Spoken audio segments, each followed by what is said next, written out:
என்ன இருமிக்கிட்டு இருக்கீங்க? அது ஒன்றும் இல்லை. போன வாரம் கன்ஸ்ட்ரக்ஷன் சைட்டில் ஒரு ஷூட்டுக்கு போனேன்னா அப்போலேருந்து இருமல். கன்ஸ்ட்ரக்ஷனா?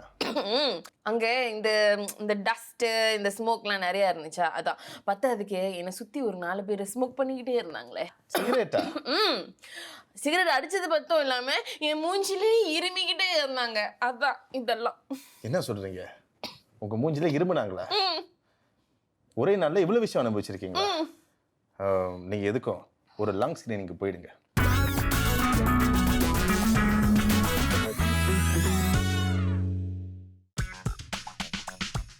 இது பேசுவோம் ஹெல்த் மேட்டர்ஸ் சீசன் 2. உங்க எல்லாரையும் மீண்டும் சந்திப்பதில் எங்களுக்கு மிகுந்த மகிழ்ச்சி. கார்த்திக், ஒரு பழைய எம்ஜிஆர் பாட்டு இருக்கு, கேட்டிருக்கீங்களா? நான் ஒரு சிவாஜி ரசிகன் தான், பட் எம்ஜிஆர் பாட்டெல்லாம் கேட்டிருக்கேன். நீங்கள் வேணும்னா 2-3 க்ளூ கொடுங்க, நான் பாட்டை கெஸ் பண்ணுறேன். ஒரு கவிதை மாதிரி சொல்றேன், சரியா?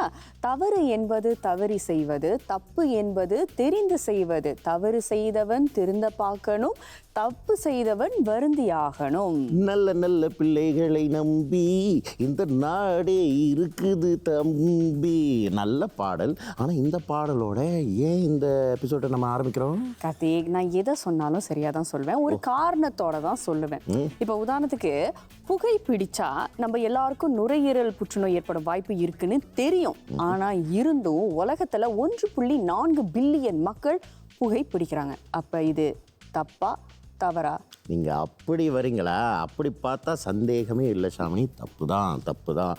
ஒவ்வொரு ஆண்டும் புகைப்பிடிக்கிறதால 8 மில்லியன் பேர் இறக்குறாங்க அப்படிங்கிறது ஆய்வுகள் காட்டுது. அதுவும் சிங்கப்பூரில் ஒரு நாளைக்கு 6 பேர் புகைப்பிடித்தல் தொடர்பான நோய்களால் இறக்குறாங்களாம். அதுவும் சில பேர் வெறும் 50-60 வயதுக்கு உட்பட்டவங்க தான். ஷாமினி, இப்போ இந்த புகைப்பிடிக்கிறதுல ரொம்ப மோசமான விஷயம் என்ன தெரியுமா? இந்த சிகரெட் புகை. இது இந்த புகைப்பிடிக்கிறவங்களை மட்டும் பாதிக்கிறது இல்லை, அவங்கள சுற்றி இருக்கிறவங்களையும் பாதிக்குது. இப்போ உதாரணத்துக்காத்தே நான் ஒரு நாளைக்கு 2-3 சிகரெட் தான் குடிப்பேன். ஷாமி, என்ன சொல்கிறீங்க? நான் இல்லை கார்த்திக் அப்படின்னு வெளியே நினைச்சுக்கிறாங்க சில பேர், அதனால அவங்களுக்கு ஒன்றும் ஆகாதான். ஓஹோ, அப்படி வரீங்களா? அப்படின்னு பார்த்தீங்கன்னா இன்னும் சில பேர் இந்த புகையை நான் உள்ள வரைக்கும் இழுக்கிறது இல்லை, கொஞ்சோண்டு இழுத்துட்டு அப்படியே விட்டுருவேன் அப்படின்னு அவங்களே சமாதானம் சொல்லிக்கிறாங்க. அதே தான் கார்த்திக், நுரையீரல் புற்றுநோயை பற்றி தான் இன்னைக்கு நம்ம நிகழ்ச்சியில் விரிவாக பேச போகிறோம். இதை பற்றி பேசுறதுக்கு 2 வசந்தம் கலைஞர்கள் நம்மளோட இணைய போகிறாங்க. அவங்க தான் ஜபு மற்றும் உதயா. வாங்க வாங்க வாங்க வாங்க வாங்க வாங்க.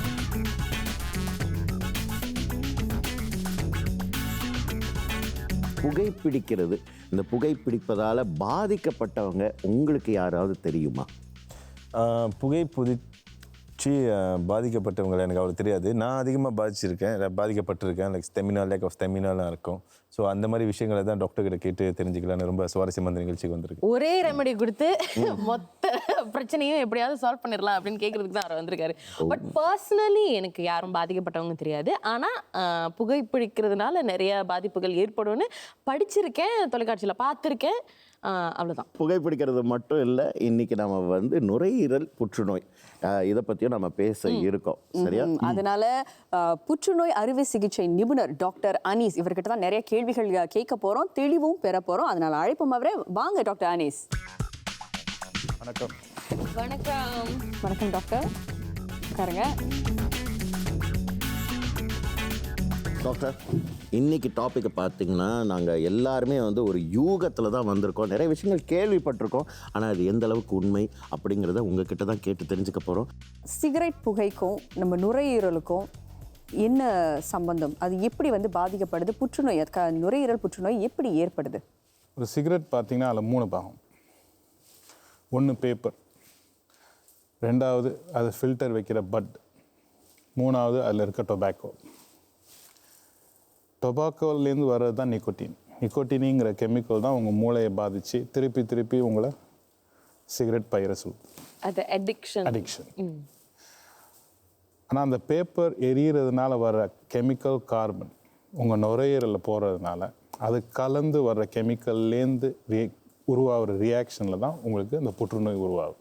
ஆரம்பத்தில் சிகரெட் அடிக்கும்போது பார்த்தீங்கன்னா ஃபார் த ஃபர்ஸ்ட் 1 இயர் அவ்வளோவா பாதிப்பு இருக்காது. பட் அதுக்கப்புறம் பார்த்தீங்கன்னா நம்ம அந்த சுவாச குழாயில் இருக்க சின்ன செல்ஸ் எல்லாம் இரும்புவீங்க. பார்த்தீங்கன்னா ஸ்மோக்கர்ஸ் காஃப்னு சொல்லுவாங்க. யாரெல்லாம் தம் அடிக்கிறாங்களோ அவங்களாம் இரும்புவாங்க. ஸோ அந்த ஸ்மோக்கர்ஸ் காஃப் இருக்கிறவர்களும் நல்லது. ஏன்னா பாடி வந்து நார்மலாக இருக்குது. தப்பானது உள்ளே போகிறதுனால உங்கள் உடம்பு வந்து இருமி அதை வெளியில் தள்ளுது. ஓகே. என்னைக்கு ஒரு ஸ்மோக்கர் காஃபிங் வரலையோ that is a bad sign. நான் இன்னொன்று கேள்விப்பட்டேன், பட் இது உண்மையாக என்னன்னு தெரியல. இப்போது சிகரெட் அடிக்கிறவங்க கொஞ்ச நாள் அதை நிறுத்தினாங்கன்னா ஒரு டைம் எடுக்கும் நம்மளுடைய லங்ஸ் அதை சொந்தமாகவே ரிகவர் பண்ணுறதுக்கு. ஸோ ஒரு 72 டேஸா 40 டேஸா என்னமோ எடுக்கும் அப்படின்னு அது இன்டர்நெட்டில் ஆர்டிகல்ஸில் படிச்சிருக்கோம். ஸோ இஸ் இட் ட்ரூ சிகரெட்டால் பாதிக்கப்பட்ட லங்ஸ் வந்து கொஞ்ச நாள் அடிக்காமல் இருந்தால் ரீசெட் பண்ணிக்குமா? எவ்வளோ நாள் புகைப்பிடித்திருக்கீங்களோ அது பொறுத்து இருக்கு. சரி, let us take worst case scenario. 15 pack yearsன்னு சொல்லுவாங்க. அதாவது டெய்லி ஒரு பேக்கெட் நீங்கள் 15 வருஷமாக அடிச்சிங்கன்னா அதுக்கு பேர் 15 pack years. அப்பேற்பட்ட ஒரு ஆள் ஸ்மோக்கிங்கை நிறுத்தினாங்கன்னா உங்கள் heart blood circulation within 8 hours will be coming back to normal. அடுத்த 2 நாளில் உங்கள் blood circulation will be much improve. அதான் ஃபர்ஸ்ட் இம்ப்ரூவ். 2 நாளில். ஏன்னா ஸ்மோக்கிங் வந்து ரத்த குழாயை ரொம்ப பாதிக்கும். கிட்டத்தட்ட 1 to 2 months பார்த்தீங்கன்னா உங்கள் lungs will start to develop இந்த காஃப் ரிஃப்ளெக்ஸ் எல்லாம் திருப்பி வர ஆரம்பிச்சிடும். But it takes a period of ஒரு 1 to 2 years for the lungs to come back to normal. Doctor, இப்போ அடுத்த கேள்வி வந்து நுரையீரல் புற்றுநோயை பற்றி தான். ஆனால் அதுக்கு முன்னாடி இந்த பேசிவ் ஸ்மோக்கிங் அப்படின்னு சொல்கிறாங்க, அதனால எந்த அளவுக்கு பாதிப்பு அடைகிறாங்க? அது வந்து புற்றுநோய்க்கு கொண்டு செல்ல வழிவகுக்குதா? Passive smoking and lung cancer அப்படிங்கிறது வந்து ஒரு கஷ்டமான டாபிக். அதுக்கு ஒரு வேர்டு இருக்குது, ஆங்கிலத்தில் தான் எனக்கு தெரியும். அது பேர் காசல் ரிலேஷன்ஷிப், CAUSAL. பேசிவ் ஸ்மோக்கிங்னால ஃபேமிலி பாதித்து அதனால் கேன்சர் ஹையாக எஸ்டாப்ளிஷ் ஆகி ஸ்டாட்டிஸ்டிக்ஸ் இருக்குது. ஆனால் எல்லா பேசிவ் ஸ்மோக்கர்ஸ்னால கூட இருந்தவங்க எல்லாருக்கும் கேன்சர் வந்ததா ஹிஸ்ட்ரியும் கிடையாது. ஸோ அதான் அது பேர் காசல் ரிலேஷன்ஷிப்னு சொல்லுவாங்க. இதில் பார்த்தீங்கன்னா இட்ஸ் த கீ. அதாவது every human being is different. உங்களுக்கு எல்லாருக்கும் ஒரு பயாலாஜிக்கல் ஸ்விட்ச் இருக்கும். ஸோ நீங்கள் இஃப் யூ ஆர் சசெப்டபிள் டு அந்த ஸ்மோக் கெமிக்கல்ஸ், அந்த பயாலாஜிக்கல் ஸ்விட்ச் ட்ரிகர் ஆச்சுன்னா உங்களுக்கு அந்த புற்றுநோய் வரும். ஆஸ் ஐ செட், அந்த புற்றுநோய் நுரையீரலில் மட்டும் வராமல் எங்கே வேணால் வரலாம் in your body. That's the key. அதாவது இந்த புற்றுநோயில், அதுவும் குறிப்பிட்டு சொல்லலாம், நுரையீரல் புற்றுநோயில் எத்தனை வகையான ஸ்டேஜஸ் இருக்குது அப்படின்றத ஒரு சிறிய இடைவேளைக்கு பிறகு நம்ம தெரிஞ்சுக்க போகிறோம். அதனால் எங்கேயும் போயிடாதீங்க. இது பேசுவோம் ஹெல்த் மேட்டர்ஸ் சீசன் 2.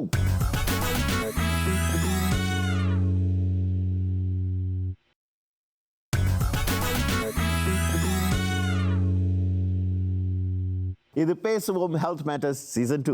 நுரையீரல் புற்றுநோய், இதை பற்றி தான் நம்ம தொடர்ந்து பேசிக்கிட்டு இருக்கோம். டாக்டர், இப்போ வந்து நுரையீரல் புற்றுநோய் வேறு என்னென்ன காரணங்களால் ஏற்படுது? ஃபர்ஸ்ட் வந்து ஆக்குபேஷனல், அதாவது வேலை பார்க்கும் இடம். Ship building, spray painting, working in semiconductor industries, இவர்கள் இங்கே வேலை பார்க்குறவங்கலாம் கொஞ்சம் ஹையர் ரிஸ்க். அதனால் அங்கே இருக்கிறீங்கன்னா யூ மஸ்ட் டேக் எக்ஸ்ட்ரா கொஞ்சம் ப்ரிகாஷன். ஸ்க்ரீனிங் அர்லியாக போகணும், உங்களை பார்த்துக்கணும். ரெண்டாவது வந்து ஃபேமிலி ஹிஸ்ட்ரி ஆஃப் கேன்சர். இதை கொஞ்சம் நான் விளக்கமாக சொல்லிடுறேன். உங்கள் குடும்பத்தில் தகப்பனுக்கோ தாயாருக்கோ இல்லை பாட்டியார் பாட்டனாருக்கோ புற்றுநோய் இருந்திருந்தால் உங்களுக்கு புற்றுநோய் வர வாய்ப்புகள் அதிகம். அதுக்காக அவங்களுக்கு வந்துச்சு எனக்கு வந்துடும் அப்படிங்கிற இது நம்பிக்கை கிடையாது. அதுக்கான ப்ரூஃபும் கிடையாது, எந்த ஆதாரமும் இது ஒன்றும் கிடையாது.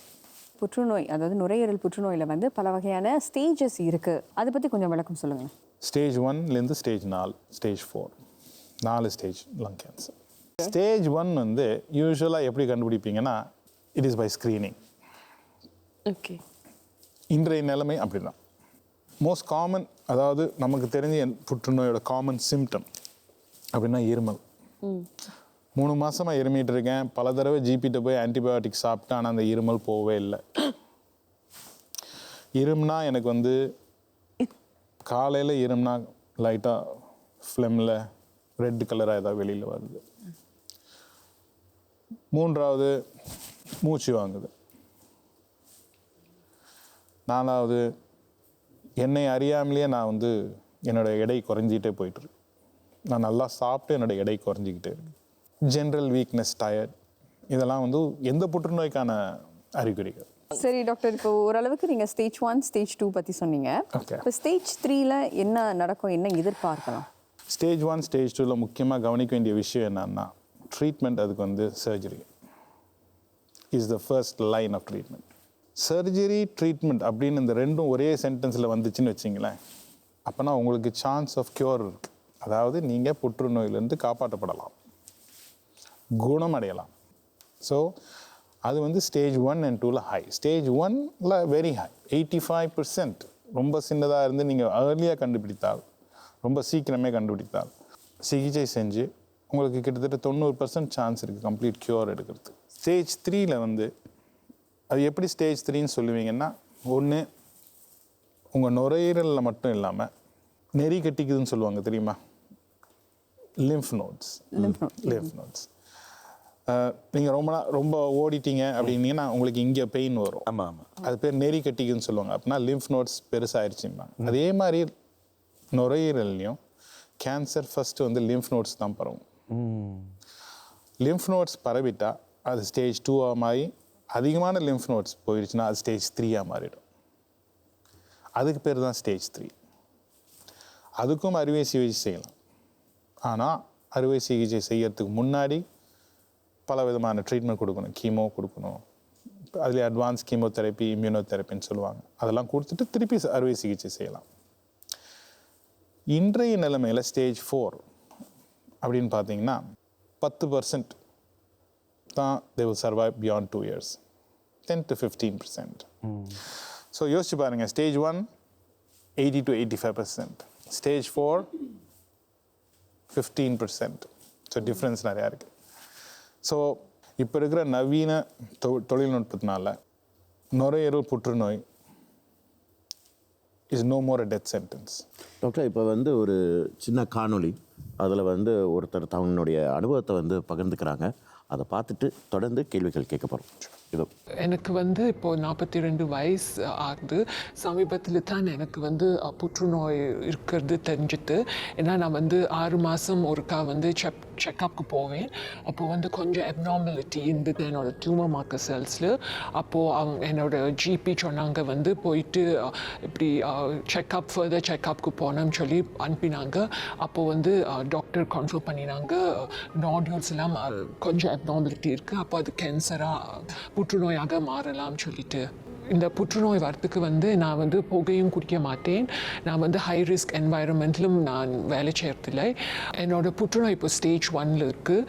மருத்துவர் சொன்னார் 90% சான்சஸ் ஆஃப் க்யூர் இருக்குது. ஆனால் வந்து அந்த லங்ஸில் அந்த நாடியூல் வந்து கேன்சரஸ் ஆன தொட்டு அது வந்து ஆப்ரேட் பண்ணி அந்த நாடியூல்ஸ் எடுக்கணும்னு சொல்லிட்டு மருத்துவர் சொன்னார். நான் ஏற்கனவே ஆக்டிவாக முந்தி இருந்தேன். ஆனால் இப்போ வந்து நான் இன்னும் கொஞ்சம் கூட ஆரோக்கியமாக லைஃப் ஸ்டைலை மாற்றினா யோகா பண்ணுறேன், ஸ்ட்ரெஸ் ஃப்ரீ என்வாயரன்மெண்ட் இருக்க பார்க்குறேன், கோவம் வராது, இன்னும் கொஞ்சம் காமாக கம்போஸ்டாக இருக்க பார்க்குறேன். அண்ட் ஆஃப்கோர்ஸ் ஈட்டிங் ஹேபிட்டும் கொஞ்சம் மாற்றினேன். லேட் நைட்லாம் சாப்பிடக்கூடாது, ஏர்லியாக சாப்பிட்டு இன்னும் எக்ஸசைஸ் கூட பண்ணணும், லைக் வாக்கிங், ப்ரீதிங் எக்ஸசைஸ்லாம் நான் பண்ணணும். இப்போ லங்ஸ்க்கு ரொம்ப இம்பார்ட்டன்ட் ப்ரீதிங் எக்ஸசைஸ். ஆல்தோ எனக்கு அந்த 90% சான்சஸ் ஆஃப் க்யூர் இருக்குது. பட் அந்த 10% வந்து எனக்கு எப்போதுமே 5 இயர்ஸ் அந்த 5 இயர்ஸ் கேர் ப்ரோக்ராமில் இருக்க நம்ம அந்த டாக்டர் மூலமாக.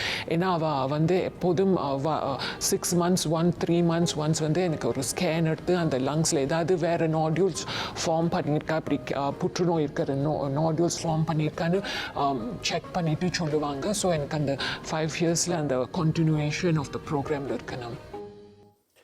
சரி, புற்றுநோயால் பாதிக்கப்பட்ட ஒருத்தர் அவங்களுடைய அனுபவத்தை சொன்னாங்க. அவங்களுடைய அடையாளத்தை அவங்க பகிர்ந்துக்க விரும்பலை. இருந்தாலும் அவங்களுடைய ஜேர்னி, அதாவது அவங்களோட பயணத்தை வந்து எங்களோட பகிர்ந்ததுக்கு அவங்களுக்கு முதல்ல நன்றி. டாக்டர், இப்போ பார்த்தீங்கன்னா இவங்க வந்து புகை பிடிக்க மாட்டாங்க.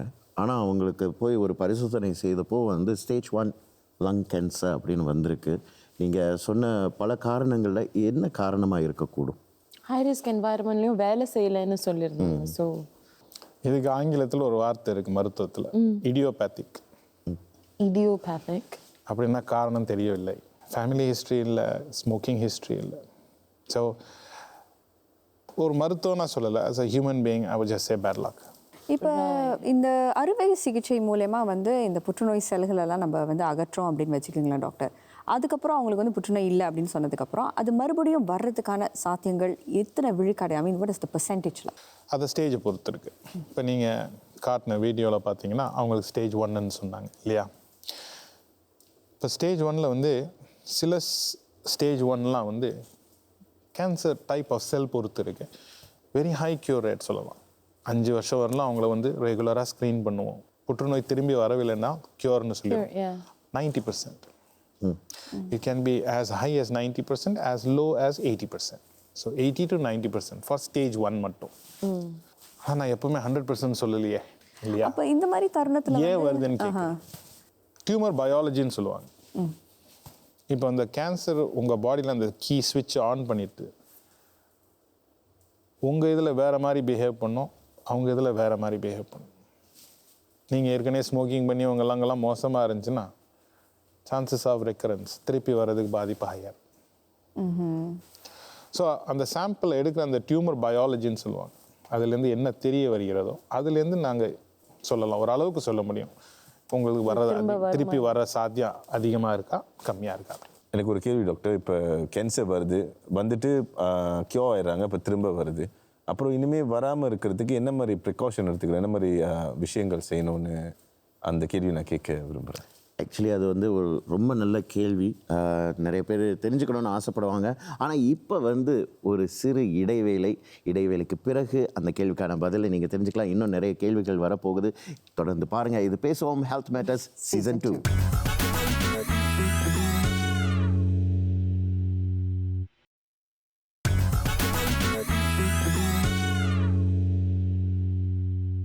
இடைவேளைக்கு பிறகு மீண்டும் சந்திக்கிறோம். நுரையீரல் புற்றுநோய் இதை பற்றி தான் நம்ம தொடர்ந்து பேசிக்கிட்டு இருக்கோம்.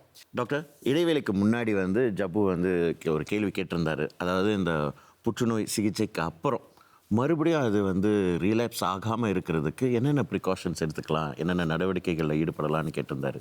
உங்களுக்கு வந்து ஒரு சிகிச்சை புற்றுநோய்க்காக செஞ்சு முடிச்சாச்சுன்னா நீங்கள் வந்து ஒரு 5 வருட காலத்துக்கு ஃபாலோ அப்பில் இருப்பீங்க. அதுக்கப்புறம் தான் நீங்கள் வந்து உங்களுக்கு சர்டிஃபிகேட் கொடுப்போம், நீங்கள் புற்றுநோயிலிருந்து குணமாயிட்டீங்க அப்படின்னு. ஸோ அப்போ நீங்கள் சொல்லிக்கலாம் க்யூர்ட் ஃப்ரம் லங் கேன்சர் அப்படின்னு பட்டம். அந்த 5 வருடங்கள் வந்து வெரி இம்பார்ட்டன்ட் பீரியட். ஏன்னா அப்போ நீங்கள் வந்து புகைப்பிடிக்கிறவராக இருந்தால் புகையை பிடிக்கக்கூடாது. திருப்பி புகைப்பிடித்தால் மீண்டும் புற்றுநோய் அதிகமாக வர வாய்ப்புள்ளது. 2வது, ஆரோக்கியமான உணவு. இந்தியன் கலாச்சாரத்தில் எவ்வளவோ ஆரோக்கியமான உணவுகள் உள்ளது. ஆனால் நம்ம அதெல்லாம் விட்டுட்டு நமக்கு தேவைப்படாத நிறைய ஆரோக்கியம் இல்லாத உணவு சாப்பிட்டு தான் இந்த பிரச்சனைகள்லாம் வருது. ஆங்கிலத்தில் கோயிங் பேக் டு பேசிக்ஸ். நீங்கள் உங்கள் கலாச்சாரப்படி உங்கள் உணவை நீங்கள் சாப்பிட்டா அதுவே போதும். இதுக்கு நீங்கள் ஒன்றும் ஸ்பெஷலாக போய் ஒன்றும் பண்ண தேவையில்லை. 3வது, யோகா. அதுவும் நம்ம கலாச்சாரத்துலேருந்து வந்தது தான். அது ரெண்டு விதத்தில் பயன்படும். ஒன்று பாடி மூவ்மெண்ட்ஸ், ஆசனாங்கிறது வந்து உங்கள் பொசிஷன் போஸ். 2வது அது உங்கள் மூளைக்கும் காம்னஸ் அமைதியை தரும். இப்போ வந்து அடுத்து வந்து ஒரு சின்ன டெமோ, அதாவது நம்மளுடைய கலைஞர்களுக்கு ஒரு சின்ன டெமோ கொடுக்க போகிறோம். சரி, இங்கே பார்த்தீங்கன்னா நம்ம கார்த்திக், உதயா, ஜபு 3 பேரும் தயாராக இருக்காங்க. இவங்களை வச்சு தான் வந்து இந்த சிகிச்சை, அதாவது உங்கள் லங்ஸோட கெப்பாசிட்டி எந்த அளவுக்கு நல்லா இருக்குது அப்படின்றத டாக்டர் சோதிப்பார். என்னெல்லாம் சோதிக்க மாட்டாரு. அது ரொம்ப சுலபமாக உங்களை வந்து நீங்கள் வந்து அவாய்ட் அந்த பண்ணிக்கிட்டீங்க. பிள்ளை தான் டைவிங்லாம் போகுமே, அப்போ லங் கெப்பாசிட்டி நல்லா ஸ்ட்ராங்காக தான் இருக்கும். அதனால அவங்கள ஆட்டோ அது நல்லா தான் இருக்கும் அப்படின்னு நம்பி விட்டோம். ஸோ உங்கள் 3 பேரையும் நம்ம சோதிச்சு பார்ப்போம். சரி டாக்டர், சொல்லுங்கள், கையில் எதுவும் ஒன்று வச்சுருக்கீங்களா? என்னது இது? இது பேர் வந்து ஸ்பைரோமீட்டர்.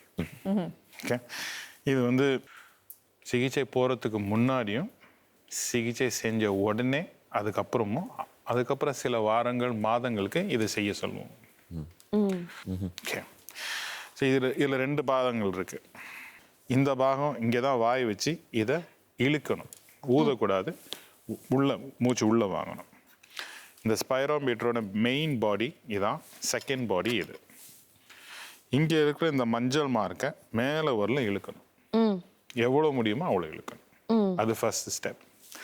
2வது ஸ்டெப்பில் இங்கே பார்த்தீங்கன்னா இதில் 3 விதமான ஃபேஸ் இருக்கும். நடுவில் இருக்கிறது அது பேர் ஸ்மைலி ஃபேஸ். இந்த ஸ்மைலி ஃபேஸில் நீங்கள் இந்த எல்லோவை கொண்டு வந்து வச்சுக்கிட்டு இந்த இதை எவ்வளோ தூரம் இழுக்கிறீங்களோ அதான் உங்களோட ட்ரூ லங் கெப்பாசிட்டி. இல்லை சும்மா இல்லைங்க, எக்ஸலன்ட், பரவாயில்லையே. Okay, very good. உதயா ஜப்புக்கு மேலே வரைக்கும் போயிருச்சு. கலையிறீங்க, பரவாயில்ல, சூப்பர். பரவாயில்லைங்களா? Very good. இப்போ என்னுடைய டர்ன். பரவாயில்லையுமே. டாக்டரே சொல்லிட்டாரு. வெரி வானம் பொழிகிறது. என்ன கண்ணெல்லாம் வெளியே வருது. அவரு இழுக்கிறதுல முடியெல்லாம் ஆடுது. வைப்ரேஷன். அதிர்து இல்ல. இப்போ என்ன செய்யணும் டாக்டர் அவங்க? இப்போ இவனை நடுவுல வச்சுக்கிட்டே நம்ம இழுக்கணும். கரெக்ட். வேற இங்க இருந்து பாத்தீங்கன்னா ஒரு ஸ்மைலி ஃபேஸ் தெரியுது.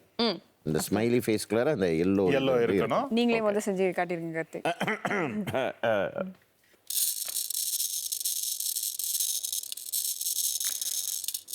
எங்க நடுவுலயே போயிட்டு வருது. பிடிங்க மேல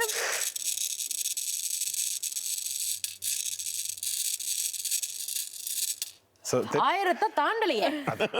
அவரு பாருங்க. இல்ல அவரு கொஞ்சம் நல்லதா பெரிய லங் கெபாசிட்டி தான் வச்சிருக்காரு. 750 இருந்தாலும் அந்த ஸ்மைலி ஃபேஸ். ஆமா. சோ உங்களுக்கு வித்தியாசம் தெரியுதுங்களா? ஃபர்ஸ்ட் வந்து சும்மா உங்க நுரையீரல் எந்த அளவுக்கு வெளியில போயிட்டு வருது அப்படிங்கிறது. ரெண்டாவது வந்து தான் இம்பார்ட்டன்ட், கேஸ் எக்ஸ்சேஞ்சை இம்ப்ரூவ் பண்றது. ஸோ இதை நீங்க வந்து டெய்லி பண்ணீங்கன்னா நீங்க நல்லா ஓடலாம். ஓ இது எக்சர்சைஸ் மாதிரியா? இது ஒரு எக்சர்சைஸ். வானம் பொழிகிறது. அவர்தான் யோகாட பாட்டில்னு சொல்லிட்டாரு. நான் சும்மா டெஸ்ட் பண்றது அப்படின்னு நினைச்சேன். சின்ன பிள்ளைங்க கையில வந்து விளையாட்டு பொருளை கொடுத்த உற்சாகம் இவங்க 2 பேருக்கும் வருது. அந்த உற்சாகத்துல அவங்க இருக்க நாங்க நிகழ்ச்சியை முடிச்சுக்கிறோம். இந்த நேரத்துல நம்ம அரங்கத்துக்கு வந்து நுரையீரல் புற்றுநோயை பத்தி நிறைய விஷயங்கள் பகிர்ந்துக்கிட்டீங்க டாக்டர். நம்ம மக்களுக்கு கண்டிப்பா அது ஒரு விழிப்புணர்வை கொடுத்துருக்கோம் அப்படின்னு நம்புறோம். ரொம்ப ரொம்ப நன்றி வந்ததற்கு. Thank you very much. தபு உதயா அரங்கத்துக்கு வந்து உங்களுடைய கேள்விகள், உங்களுடைய அனுபவத்தை பகிர்ந்துக்கிட்டீங்க. ரொம்ப நன்றி. நன்றி சொல்லும் வகையில் உங்களுக்கு வந்து ஒரு பரிசை நாங்கள் கொடுத்துருக்கோம். நீங்கள் ஜாலியாக வீட்டுக்கு எடுத்துகிட்டு போய் உங்களுடைய நுரையீரல் ஆரோக்கியத்தை இன்னும் மேம்படுத்தலாம். அடுத்த ஷோக்கு நீங்க கூப்பிடும் போது இங்க இருக்கோம். வரணும் அப்படின்றது எங்களுக்கும் வேணும். நீ நம்பிக்கையாவே சொல்ல வேணும்ன்ற. சரி நேயர்களே, இந்த நேரத்துல வந்து இன்னொரு விஷயம் நாங்க வந்து கண்டிப்பா சொல்லி ஆகணும். இப்ப மருத்துவர் சொன்ன மாதிரியே வந்து அது ஸ்டேஜ் 1 இருந்தாலும் சரி, ஸ்டேஜ் 4 இருந்தாலும் சரி, அது வரைக்கும் நம்ம போகணும்னு காத்திருக்க வேண்டாம், அதுக்கு வழி விட வேண்டாம். எப்பப்பெல்லாம் உங்களுக்கு வந்து ஸ்கிரீனிங் செய்யறதுக்கான வாய்ப்பு கிடைக்குதோ தயவு செய்து போங்க. அது உங்க நலனுக்காக, உங்களை சுற்றி இருக்கிறவர்களுடைய நலனுக்காகவும் சந்தோஷத்துக்காகவும். நமக்கு தான் எந்த பிரச்சனையும் இல்லையே, வலிக்கலையே, எதுவும் இல்லை அப்படின்னு அலட்சியமா இருக்கக்கூடாது. அவங்க சொன்ன மாதிரி வாய்ப்பு கிடைத்தா இப்பவே அந்த ஸ்கிரீனிங்க்கு அப்பாயின்மெண்ட் ஃபிக்ஸ் பண்ணுங்க. மறுபடியும் அடுத்த வாரம் உங்களை சந்திக்கிறோம். விடைபெற்றுக் கொள்வது நான் ஷாமினி குணசேகர். நான் கார்த்திகேயன் சோமசுந்தரம். இது பேசுவோம் ஹெல்த் மேட்டர்ஸ் சீசன் 2.